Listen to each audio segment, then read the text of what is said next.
चलो भाई, तो गाना आ गया।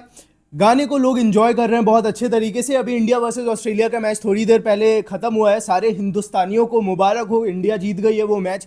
और अब इंडिया जो है वो फाइनल में चली गई है, तो और मजा आएगा आगे। बट खैर, गाना जो है उसको लोग अब ज्यादा करके एंजॉय करना शुरू करेंगे, क्योंकि बहुत सारे लोग जो है वो मैच में बिजी थे, इसी वजह से थोड़े बहुत व्यूज भी ऊपर नीचे हैं। तो वो जो है वो अब जाके जो है लोग आराम से बैठेंगे और जो है गाने को एंजॉय करना शुरू करेंगे। आपने अभी तक अगर रिएक्शन वीडियो नहीं देखा है मेरा, हालांकि रिएक्शन वीडियो मैंने बनाया नहीं था, क्योंकि पिछले साल यार, जब पिछले साल नहीं, पिछले के पिछले साल जब टाइगर 3 के टाइम पे रिएक्शन वीडियोस बनाने की वजह से वाईआरएफ ने इतने कॉपीराइट क्लेम्स मारे और इतनी ज़्यादा वीडियोस ब्लॉक की कि चैनल की ही एकदम से भाई खत्म ही था भाई, हिसाब किताब कैसे कैसे करके बची है चीज़ें। तो अब वो रिस्क नहीं लेना है। ट्रेलर्स पे, टीजर्स पे उतने क्लेम्स नहीं आते हैं, बट गानों पे क्लेम आते हैं, आपको पता है। इसीलिए मैंने रिएक्शन वीडियो नहीं बनाया, रिव्यू दिया जाके, जो भी मैंने फील किया गाने के ऊपर वो मैंने काफ़ी खुल के बात की उस बारे में, आप जाके देख सकते हैं। बट अब एक इंपॉर्टेंट चीज़ पे आते हैं जो कि बहुत ज़्यादा ज़रूरी थी। आपको याद होगा 2 दिन पहले मैंने रात में उठ के, भाई 1-1:30 बज रहा था रात का, मैं ट्विटर इतना ज़्यादा स्क्रॉल कर लिया था मैंने और इतनी सारी चीज़ें पढ़ ली थी ना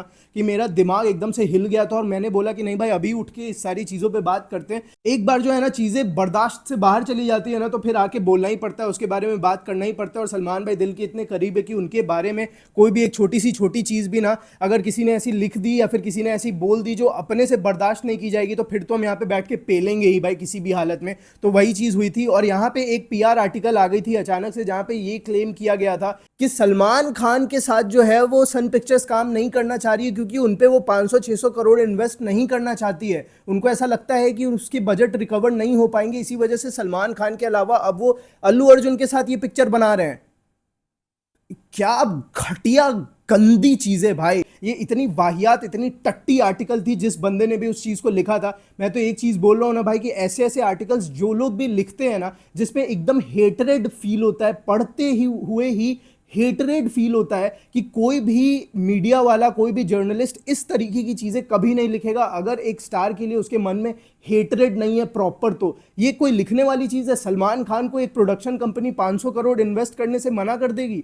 ये कोई बात है बोलने वाली? टट्टी से टट्टी डायरेक्टर के साथ भी वो बंदा 250-300 करोड़ वर्ल्ड वाइड दे देता है। फालतू स्क्रिप्ट जो है वो भी उसके साथ वो बम्पर ओपनिंग दे देता है। वो सलमान खान है, उसको ढंग की प्रेजेंटेशन, ढंग का डायरेक्टर, ढंग की स्टोरी मिल जाएगी, वो sky is the limit man. तो कौन सा प्रोड्यूसर नहीं चाहेगा हिंदुस्तान में जो सलमान खान के साथ काम करे? क्योंकि पता है सबको भाई कि वो दुगुना पैसे लाके दे सकता है, 4 गुना पैसे लाके दे सकता है रिटर्न में, अगर पिक्चर जो है वो सही बन गई तो यही सबसे बड़ी चीज। और पिक्चर नहीं भी सही बनती है फिर भी हो जाती है भाई चीजें, यहाँ पे प्रॉफिट में ही रहते हैं प्रोड्यूसर्स। हमेशा बहुत कम ही बार हुआ है कि ऐसे इधर उधर हुई वो चीजें। बट यार यहाँ पे जो आर्टिकल आई ना, एकदम से दिमाग खराब हो गया कि भाई इतनी गंदगी कोई कैसे लिख सकता है। अब जाके जो है वो फाइनली इसके ऊपर जो है वो डिटेल्स में चीजें आई है, क्योंकि जिस बंदे ने इस न्यूज को ब्रेक किया था कि एटलीस्ट सलमान खान के साथ फिल्म बनाने वाले हैं, 500 करोड़ फिल्म की बजट होने वाली है, रजनीकांत, कमल हसन में से कोई एक स्टार होने वाला है, सलमान भाई के साथ प्रॉपर 2 हीरो फिल्म होने वाली है, वो थे हिमेश मानकड़। और हिमेश मानकड़ भाई ने ही जो है वो एटली के साथ इंटरव्यू किया था, और वहां पे भी उनसे जब ये चीज पूछी गई थी तो एटली ने काफी खुलेआम हिंट दिया था कि हाँ भाई ऐसी कुछ तो इवेंट फिल्म बन रही है जिसको मैं लेके बहुत प्राउड फील करवाने वाला हूं। जब आप लोग देखोगे आपको बहुत ज्यादा प्राउड फील होगा। और अनाउंसमेंट एकदम राउंड द कॉर्नर थी तब के हिसाब से। वरुण धवन ने भी सलमान भाई के बारे में काफी हिंट दे दी थी। तो जब चीजें इस तरीके की गंदगी आनी शुरू हुई तो हमारा सबसे पहला सवाल एटली से ही था कि भाई साहब आप है कहाँ? आप सलमान खान के सारे फोटोज लाइक करते हो, आप स्टोरीज देख रहे हो, फैंस तो भाई इनको ही पे लड़े थे एटली को कि तुम बताओ भाई तुम हो कहाँ, अभी तुम आके क्यों नहीं क्लैरिफिकेशन दे रहे हो, तुम्हारी प्रोजेक्ट है, तुम्हारी फिल्म के बारे में बात हो रहा है, और स्टार जो है वो हमारा सफर कर रहा है, इतने फालतू की चीजें हमारे स्टार के बारे में लिखी जा रही है, तो तुम आके अंदर की बात बताओ ना भाई। खुलेआम बोलने में तुमको दिक्कत क्या है भाई? जो बात है वो खुलेआम आके बताओ कि क्या, किस वजह से पिक्चर शेल्व हुई है, क्या बजट इशूज की वजह से हुई है या फिर कोई और बात है। तो एटली ने तो कुछ बोला नहीं, एटली तब भी कुछ नहीं बोला, एटली अभी भी कुछ नहीं बोला। एटली से वो नाराजगी हमेशा रहेगी एटली साहब आपसे, ये तो सही बात है भाई, कि जितने भी सलमान फैंस हैं उनको जब तक एटली कुछ अंदर की क्लैरिफिकेशन नहीं देते हैं तब तक नाराजगी रहेगी। बट मुद्दे की बात पे ये आते हैं कि आज फाइनली जो है वो हिमेश भाई की जो है वो आर्टिकल आती है, और वहां पे अब जाके चीजें अंदर से समझ में आती है कि भाई बात क्या थी असली। तो एकदम एकदम डायरेक्ट पॉइंट पे आते हैं और आपको सही बात बताता हूँ क्या था। एटली जो है वो 500 करोड़ 600 करोड़ की पिक्चर बनाने वाले थे, और उसमें भाई वो सिर्फ पिक्चर की जो बजट है उसकी बात कर रहा हूँ, वो प्रोडक्शन बजट की बात कर रहा हूँ। वो स्टार्स की बजट हटा दो भाई, एटली की खुद की बजट हटा दो। अभी तो बीच में एक ये भी न्यूज़ आई थी कि एटली खुद के लिए 100 करोड़ मांग रहे हैं, उसकी वजह से जो है सन पिक्चर्स तैयार नहीं हो रही उनके साथ पिक्चर बनाने के लिए, ठीक है। तो वो भी आर्टिकल आ गई थी, तो मीडिया में आर्टिकल्स तो बहुत आई है। बट ये मुद्दे की बात ये है ना कि असली बात क्या थी कि 2 हीरो फिल्म होने वाली थी, सलमान खान को स्टोरी पसंद आ गई, सलमान भाई ने हाँ बोल दिया, सन पिक्चर्स काफी ज्यादा इंटरेस्टेड थी पिक्चर बनाने में, ठीक है। मुद्दे की बात यह है कि दिक्कत यहां पे आई, जब 2 हीरो में से एक हीरो आपका फिक्स हो चुका है सलमान खान, तो आपको दूसरे की तलाश है, और दूसरा आपको साउथ से ही चाहिए, क्योंकि आपको नॉर्थ और साउथ दोनों एरियाज को टैप करना है, दोनों जगह के ऑडियंस आपको चाहिए। तो आपको जिस हिसाब का बॉलीवुड स्टार मिल रहा है सलमान खान, उसका जो कैलिबर, उसका जो पोटेंशियल है, उसी हिसाब का कोई और भी बंदा चाहिए आपको जो साउथ से भी उस लेवल पे ऑडियंस लेके, और वो फिर रजनीकांत ही हो सकते हैं। उनसे बड़ा स्टार साउथ में अभी कोई है नहीं, he is the mega star of south industry, Rajinikanth garu. तो उनके पास गई चीजें, तो उनके साथ दिक्कत यही हुई कि उनके पास डेट्स ही नहीं है। वो अभी कूली कर रहे हैं लोकेश कनगराज के साथ,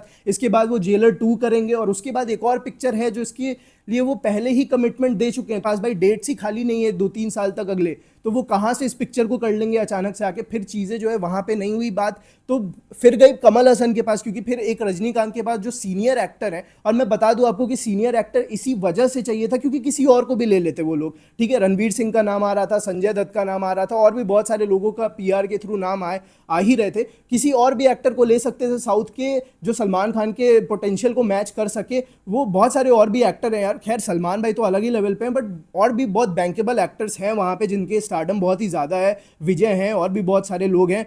तो दिक्कत क्या हो रही थी कि एक ऐसे सीनियर एक्टर की जरूरत थी जो सलमान भाई के फादर का रोल प्ले कर सके, ठीक है। ये रीइंकारनेशन स्टोरी थी, और बाप बेटे की कहानी थी। बाप बेटे की कहानी एटली जो है वो बहुत ही बेहतर तरीके से बनाते हैं, आप देखते ही आए हो। उनकी एक जो है वो एक अलग ही लेवल पे उनको मजा आता है बाप बेटे की कहानी बनाने में। तो ये भी बाप बेटे की ही कहानी होने वाली है, और यहाँ पे जो है वो एक ऐसे एक्टर की जरूरत थी जो सलमान खान के फादर का रोल प्ले कर सके। तो वो तो या तो रजनीकांत हो सकते थे या तो कमल हसन हो सकते थे। अब कमल हसन को ये चीज पसंद नहीं आई भाई कि नहीं भाई मैं तो सलमान खान के फादर का रोल नहीं प्ले करूंगा, तो फिर उन्होंने थोड़ा सा चेंज करने की कोशिश की स्टोरी को, कि थोड़ा सा ट्वीक करते हैं, थोड़ा सा डिफरेंट जोन में जाते हैं, साउथ से निकल के हॉलीवुड जाते हैं। बीच में खबरें आ रही थी कि विल स्मिथ होने वाले हैं, बट अभी पता चला कि वो लोग ने सिल्वेस्टर स्टैलोन को जो है वो अप्रोच किया था सलमान भाई के फादर के रोल के लिए, और सलमान भाई के फेवरेट एक्टर भी हैं वो। तो कहीं ना कहीं वहां भी बातें नहीं बनी, क्योंकि उनकी जो डिमांड थी वो कुछ ज्यादा ही थी भाई, तो वहां पे बातें नहीं बनी। इस वजह से लास्टली जाके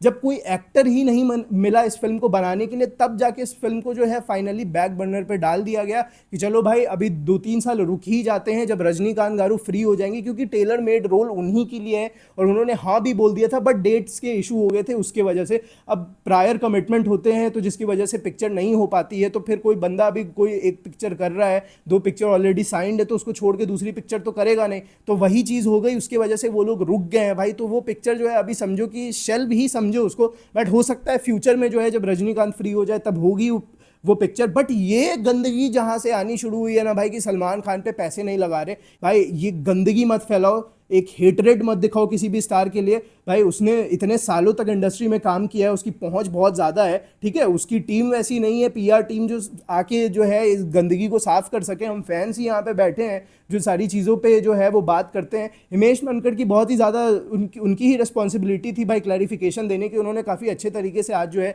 चीज़ों को समझा दिया है। बकवास न्यूज़ ये आ रही थी कि सलमान खान को हटा के अल्लू अर्जुन के साथ वो फिल्म बनाना चाह रहे हैं, वो पिक्चर नहीं बन रही है भाई। वो जो स्क्रिप्ट थी वो सलमान खान और रजनीकांत को ही सोच के लिखी गई थी, वो पिक्चर अल्लू अर्जुन नहीं कर रहे हैं, ये चीज अपने दिमाग से निकाल दो। अल्लू अर्जुन के पास कोई और स्क्रिप्ट लेके गए थे, ये एटली 6 जो सलमान खान के साथ बनाने वाले थे उससे पहले एक और स्क्रिप्ट लेके गए थे अल्लू अर्जुन के पास, जो नहीं बन पाई थी। अब शायद से उसी स्क्रिप्ट को वापस से जो है एटली बना रहे हैं अल्लू अर्जुन के साथ, और सन पिक्चर्स जो है वो प्रोड्यूस कर रही है, बट ये वो वाली स्क्रिप्ट नहीं है। तो ये भी गंदगी टट्टी न्यूज़ जो है वो भी फॉल्स ही निकली। तो जो लोग भी ऐसी बकवास लिखते हैं उनको ज़्यादा सीरियस लो मत, और जो भी दिखता है ना भाई उसको एकदम से अनफॉलो कर दो, उसको फॉलो ही मत करो, उनकी बातें मानो ही मत, ठीक है। हिमेश भाई ने अच्छा क्लैरिफिकेशन दिया, लेकिन एटली की भी रिस्पॉन्सिबिलिटी बनती है कि वो एक एक्टर को इतना ज़्यादा वो रिस्पेक्ट करते हैं, उन्होंने उनसे जो है वो कैमियो करवाया, तो उनकी भी रिस्पॉन्सिबिलिटी है कि आके मीडिया में या फिर किसी भी तरीके से वो एक क्लैरिफिकेशन दे कि नहीं भाई ये बजट इश्यूज की वजह से जो है वो पिक्चर नहीं शेल्व हुई है, वो रजनीकांत जो है उनके पास डेट्स नहीं थे और एक्टर्स मिल नहीं रहे थे उस कैलिबर उस पोटेंशियल के, इस वजह से पिक्चर शेल्व हुई है। ठीक है, इस बात को यहीं पे आज ही खत्म करते हैं और अभी फिलहाल इस बारे में कोई बात नहीं करेंगे, सिर्फ और सिर्फ सिकंदर की ही बारे में बात करेंगे। इस वीडियो को यहीं पे खत्म करते हैं। आई होप आपको ये वीडियो पसंद आई होगी। मिलता है अगली वीडियो में, तब तक के लिए जय हिंद।